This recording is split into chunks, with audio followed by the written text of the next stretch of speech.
Dragunitymaids, what in the concept is this travesty?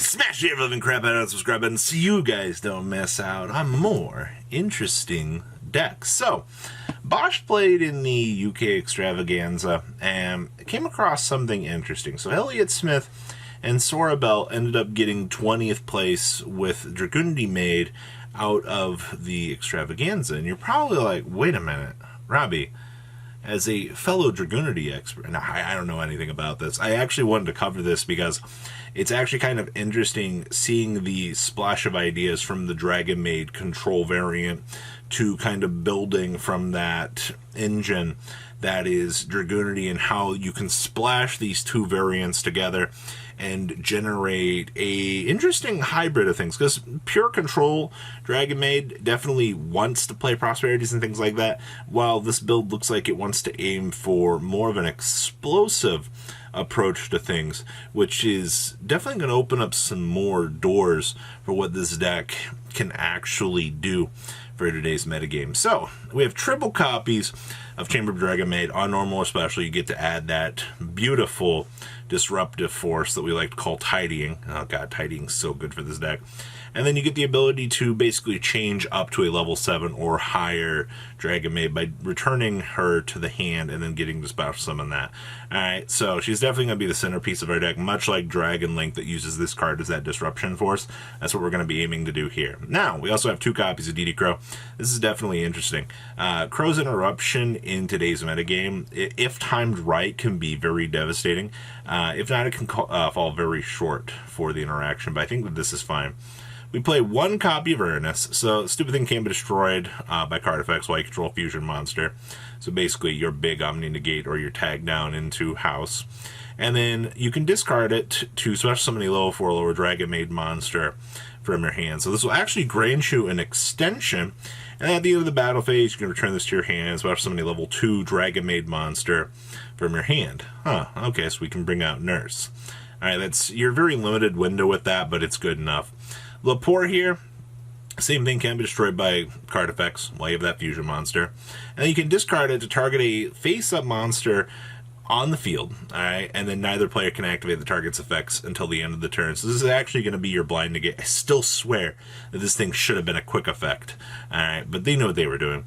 Alright, now we start getting into the Dragunity engine here. So we have one copy of Armagram. So you can banish 2 dragon and or wing beast monsters from your graveyard to special summon this card from your hand or graveyard.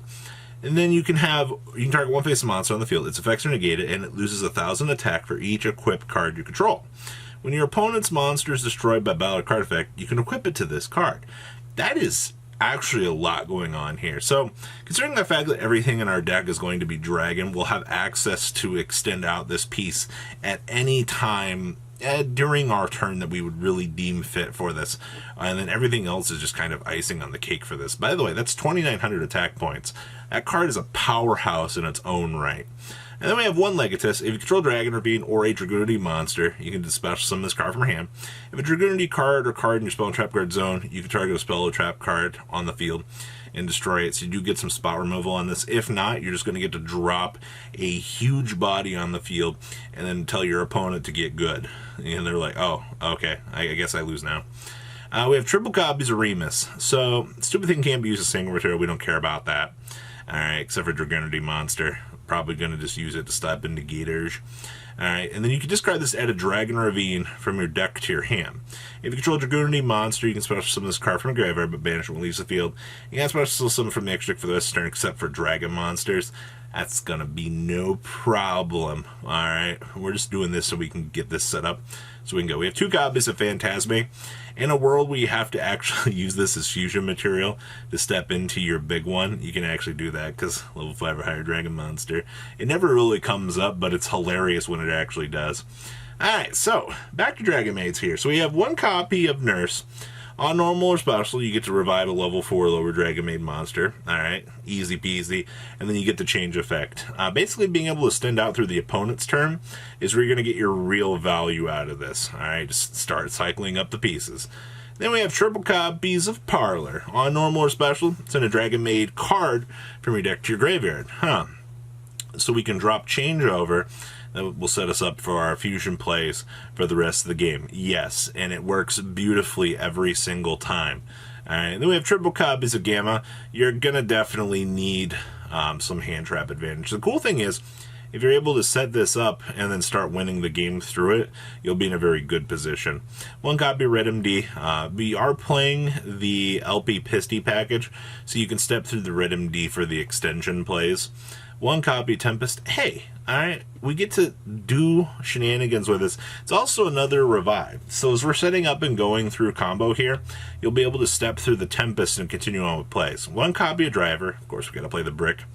Then we have one copy Called by the Grave, and then we've maximized on triple copies of Dragon Ravine. You're basically going to want to make sure that you can see this card so that you can, well, one, get to adding Dragon or Dragunity cards, and then if you need to start sending Dragon pieces from the deck to the graveyard, you can.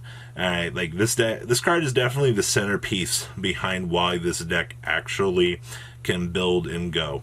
Then we have one copy of Changeover. You're not trying to play more than one of this. I know a few people try to get crazy with this, but if you start bulking down your deck with dead cards, you're going to have a bad time.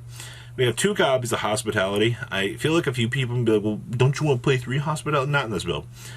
This build is using the Dragunity engine to basically make sure that we're able to climb up those boards and basically make up for the lack of what the rest of the engine is doing for us. Then we have one copy of Dragunity Glow. Add a level 5 or higher Dragunity monster from your deck or graveyard to your hand. Oh, okay. That's good. I can just go search for Graham at any point I want. Sure, man. Banish this card from graveyard. Target one monster in your spell and trap card zone equipped to Dragunity monster. It's special summon in defense position. Oh, okay. So more free extenders all day long. Alright? We have triple copies of Droplet. You know why you have to play this card. You're probably not going to be too happy to play this, but honestly, considering how much trouble is in today's metagame, this card's really good. Hey, it's Gold Sark. This interacts with Tempest. We know what we're doing there. One copy Terraforming.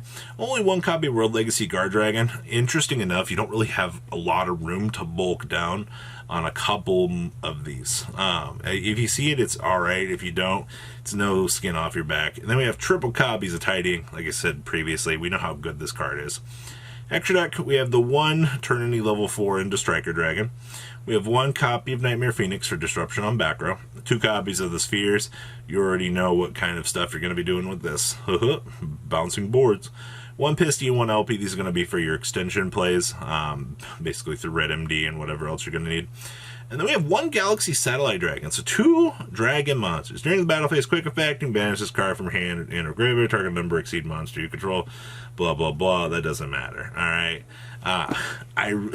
It's just another monster that says 2 Dragon monsters for you to step through. And that's one of the important things that you're going to need to note is having access to these other Link monsters to clear yourself out of locks is good.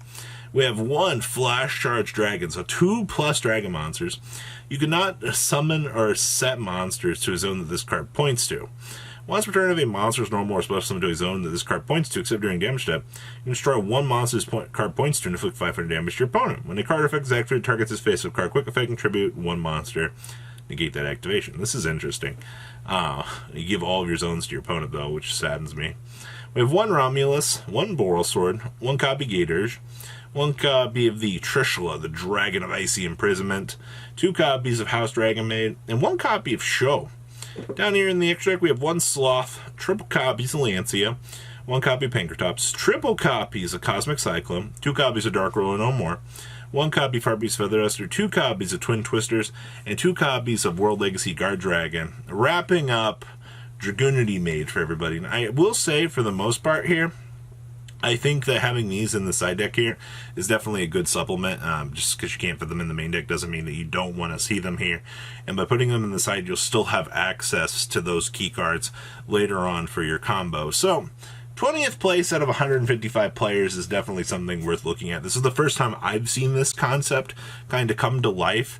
And I think that other players kind of look at this and go, oh, huh. That's an interesting idea. So that's why we do these deck profiles. So smash your living crap out of the subscribe button. Leave a comment down below. Tell me what you guys think about this list. I'm definitely interested to see what you guys think. And I will see your beautiful faces back here later on in the day for some more cool, awesome content. Peace out, guys. Have a good one. Thank you, patrons, for making the ride never truly end. Without you guys' support, well, I would probably be doing Truffle Shuffle videos for a living. Guys, please check out Vanquill40 for all of your Cardfight Vanguard content brought to you by Vanquill40. And if you are looking to pick up singles, check out mquillgames.com for your trading card game needs. Thanks for watching, everybody.